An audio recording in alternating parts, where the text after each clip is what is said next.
Julija Taraškevič su Korino. Ruošiasi Ilona Zaula.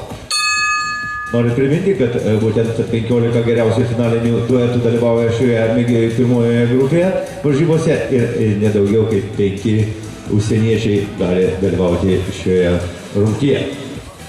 Kaip jau kvietėme, būtent trečiąją startuos Latvijos atstovė Ilona Zaula.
Taigi laiko normoje 0 buvo.